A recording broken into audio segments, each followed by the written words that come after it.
40 litre ମିଶ୍ରଣରେ କ୍ଷୀର ଓ ପାଣିର ଅନୁପାତ 5:3।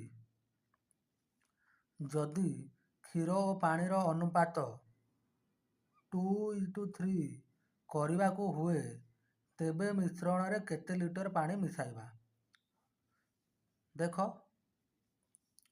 40 ଲିଟର ମିଶ୍ରଣରେ କ୍ଷୀର ଓ ପାଣିର ଅନୁପାତ 5:3। ତାହେଲେ ଦେଖ ମିଶ୍ରଣର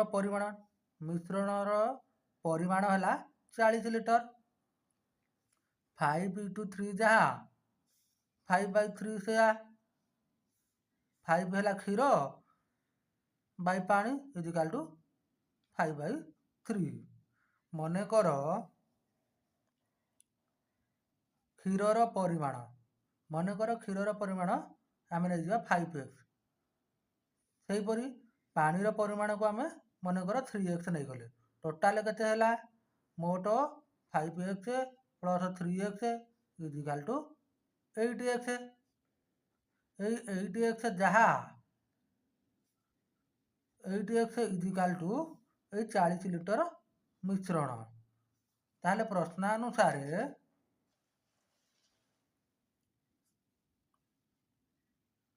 8x ଇଜିକାଲ ଟୁ 40। ଯେହେତୁ ସେ କହିଛି 40 ଲିଟର ମିଶ୍ରଣରେ କ୍ଷୀର ଓ ପାଣିର ଅନୁପାତ, ତାହେଲେ ଆମକୁ କ'ଣ କରିବାକୁ ପଡ଼ିବ? x ର ମୂଲ୍ୟ ବାହାର କରିବାକୁ ପଡ଼ିବ। x ର ମୂଲ୍ୟ ବାହାର କରିବା ପାଇଁ ହେଲେ 8ଟା ଏପଟେ ଗୁଣି ହେଇକି ଅଛି, ଏପଟକୁ ଗଲେ ହରି ହେଇଯିବ। 40/8 ହେଲେ 8×5 40 ଲିଟର। ଆମେ x ର ମୂଲ୍ୟ ପାଇଗଲେ। x ର ମୂଲ୍ୟ ପାଇଲା ପରେ ଦେଖ ଆମେ ମନେକର ନେଇଥିଲେ କ୍ଷୀରର ପରିମାଣ 5x। ତାହେଲେ ଆମେ x ର ମୂଲ୍ୟ ପାଇଗଲେ, 5x ର ମୂଲ୍ୟ ବି ଆମେ ପାଇଯିବା। କ୍ଷୀରର ପରିମାଣ is equal to 5x is equal to 5 litre 5 ଗୁଣନ 5 ଲିଟର ଇଜିକାଲ ଟୁ 25 ଲିଟର ହେଇଗଲା। କ୍ଷୀରର ପରିମାଣ ହେଲା 25 ଲିଟର। ସେହିପରି ପାଣିର ପରିମାଣ ଆମେ ନେଇଥିଲେ 3x। ବର୍ତ୍ତମାନ x ପାଇଲେ 5 ଲିଟର। ପାଣିର ପରିମାଣ କେମିତି ବାହାରିବ? 3x ଇଜିକାଲ two 3 × 5 15 litre.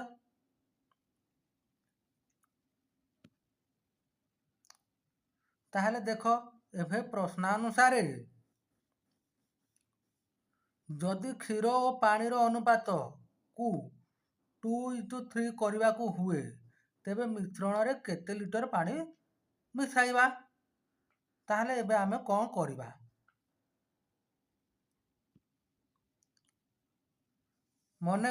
ପ୍ରଶ୍ନାନୁସାରେ ମନେକର ମିଶ୍ରଣରେ ଅନୁପାତକୁ 2:3 କରିବା ପାଇଁ ଆମେ କ'ଣ କରିବା?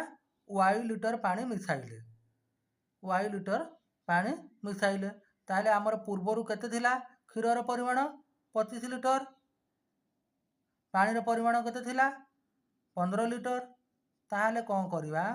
କ୍ଷୀରର ପରିମାଣ 25 ଡିଭାଇଡେଡ୍ ବାଇ 15 ଆଗରୁ ଥିଲା ପାଣିର ପରିମାଣ ପ୍ଲସ୍ y ଲିଟର ପାଣି ଆମେ ମିଶାଇଲେ, ତାହେଲେ ପ୍ଲସ୍ y ଇଜିକାଲ ଟୁ କେତେ ଦେଇଛି ପ୍ରଶ୍ନାନୁସାରେ?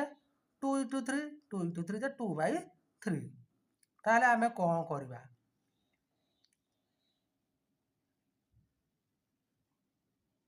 ତାହେଲେ ଦେଖ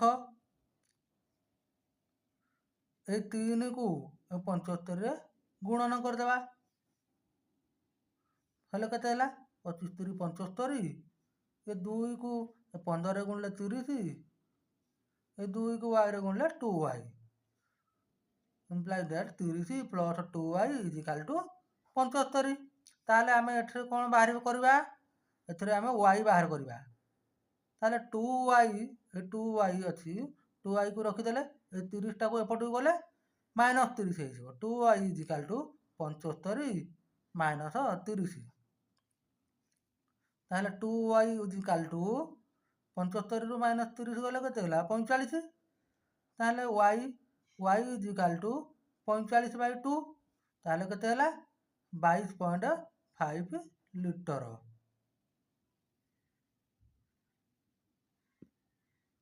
ତାହେଲେ ପ୍ରଶ୍ନାନୁସାରେ ତେବେ ମିଶ୍ରଣରେ କେତେ ଲିଟର ପାଣି ମିଶାଇବା ନା 22.5 ଲିଟର ପାଣି ମିଶାଇଲେ ଆମର 2 × 3 ହେବ।